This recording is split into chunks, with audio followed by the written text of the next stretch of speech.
Dear students, আজি মই তোমালোকৰ কাৰণে আন এটি ভিডিঅ' লৈ আহিছোঁ আৰু আজিৰ ভিডিঅ'ত আমি আলোচনা কৰিম ক্লাছ 8ৰ এটি ইম্পৰ্টেণ্ট টপিকছ আৰু এই টপিকছটি হৈছে পেৰাগ্ৰাফ ৰাইটিং। ছমহীয়া পৰীক্ষাত ইয়াৰ পৰা তোমালোকৰ এটা কমন থাকিবই, 8 নম্বৰ থাকিব। গতিকে যিসকল ছাত্ৰ ছাত্ৰী অসম জাতীয় বিদ্যালয়ৰ অধীনত পঢ়ি আছা অষ্টম শ্ৰেণীত, তোমালোক সকলোৱে এই দুটা লিখি লৈ শিকিবা। ইয়াৰ পৰা এটা তোমালোকৰ পৰীক্ষাত কমন থাকিবই। গতিকে ব'লা আমি ভিডিঅ'টি ষ্টাৰ্ট কৰোঁ।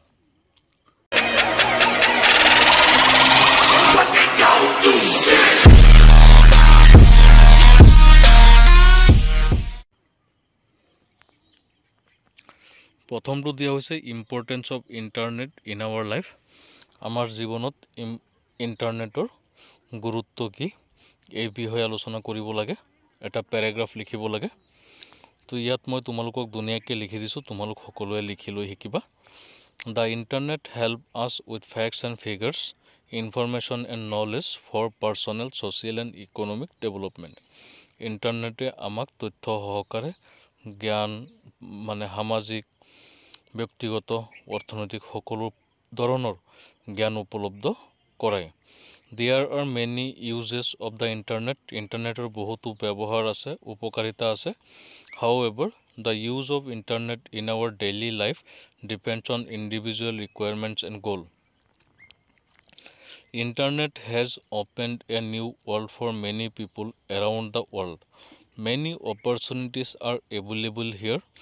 It is a manifestation of never-ending innovation and creativity. It knows no boundary but brings huge economic chances for people in every country. Internet allows people to improve the quality of their life. It opens access to the previously inessential things. With almost 10 billion of users, Internet has been emerging as one of the most important tools of communication. The Internet is a great platform for students to learn throughout their lifetime. They can use the Internet to learn new things and even acquire degrees through online education programs. Teachers can also use the Internet to teach students around the world. ইয়াত তোমালোকক ইণ্টাৰনেটৰ বিষয়ে, ইণ্টাৰনেটৰ গুৰুত্বৰ বিষয়ে সকলো কথা কৈ দিয়া হৈছে। গতিকে তোমালোক সকলোৱে ভিডিঅ'টিৰ পৰা এইখিনি লিখি ল'বা, ভিডিঅ'টো পজ কৰি লিখি ল'বা, যাতে তোমালোকে পৰীক্ষাত লিখিব পাৰা। এটা কথা মই তোমালোকক বাৰে বাৰে কৈছোঁ, এই দুটাৰ পৰা এটা কিন্তু পৰীক্ষাত আহিবই। গতিকে তোমালোকে পঢ়িবা, শিকিবা আৰু লিখিবা।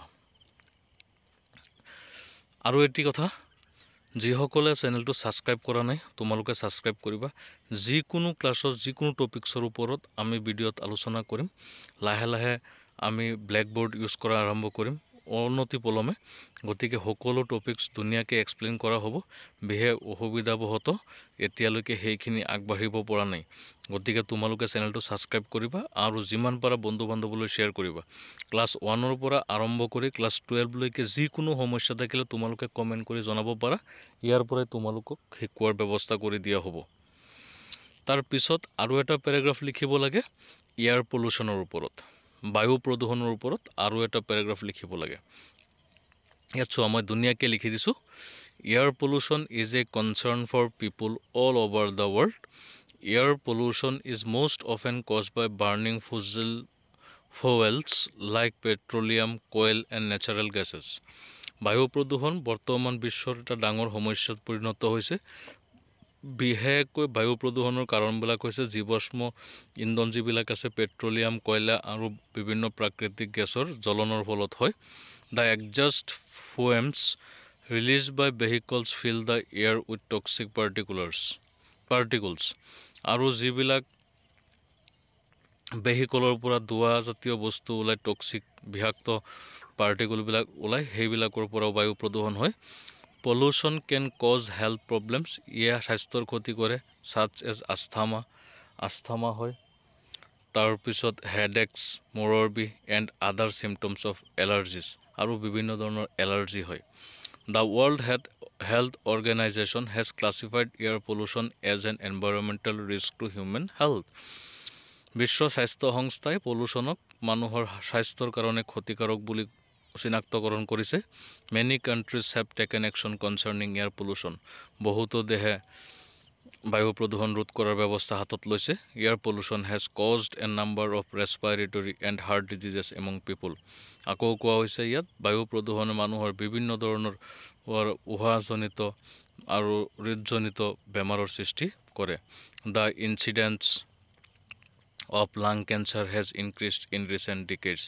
বৰ্তমানৰ দশকত বা যোৱা দশকবিলাকত লাং কেঞ্চাৰৰ সংখ্যা বৃদ্ধি পাবলৈ ধৰিছে।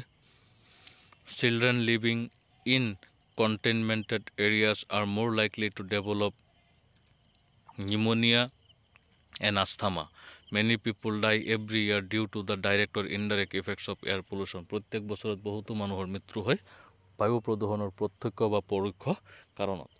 এইটো হৈছে বায়ু প্ৰদূষণৰ বিষয়ে তোমালোকক লিখি দিয়া হৈছে। এইখিনিৰ পৰা তোমালোকে শিকিব পাৰিবা। তোমালোকক মই কৈছোঁ আকৌ এটি কথা, তোমালোক সকলোৱে ভিডিঅ'টি শেষলৈ চোৱাৰ কাৰণে ধন্যবাদ থাকিল। আমি ইয়াত প্ৰত্যেক ক্লাছৰ যিকোনো টপিকছৰ ওপৰত আলোচনা কৰিম, গতিকে তোমালোকে গুৰুত্ব সহকাৰে লৈ চেনেলটো ছাবস্ক্ৰাইব কৰি দিবা আৰু যিমান পাৰা বন্ধু বান্ধৱ আত্মীয় স্বজনলৈ শ্বেয়াৰ কৰিবা, যাতে ছাত্ৰ ছাত্ৰীসকল উপকৃত হ'ব পাৰে। আমি বৰ্তমান বিশেষকৈ ক্লাছ 9, 10, 11, 12ৰ ভিডিঅ'বিলাক বেছি দি থাকোঁ, কিন্তু লাহে লাহে সকলো ক্লাছৰ ভিডিঅ'বিলাক উপলব্ধ কৰোৱা হ'ব তোমালোকৰ বাবে। গতিকে তোমালোক কোনেও অৱহেলা নকৰিবা আৰু এটা ছাবস্ক্ৰাইবহে কৰিব লাগে, ছাবস্ক্ৰাইব কৰি দিবা। যিসকলে ছাবস্ক্ৰাইব কৰিছে ইতিমধ্যে তোমালোকে বেল আইকনটো টিপি দিবা, যাতে মই কোনো ভিডিঅ' দিয়াৰ লগে লগে নটিফিকেশ্যন পাই যোৱা। অন্যথা মই ভিডিঅ' দিলে তোমালোকে নটিফিকেশ্যন নাপাবা। সেইকাৰণে কৈছোঁ তোমালোকক যি কি নহওক শেষত সকলোকে ধন্যবাদ থাকিল ভিডিঅ'টি চোৱাৰ কাৰণে। Good night.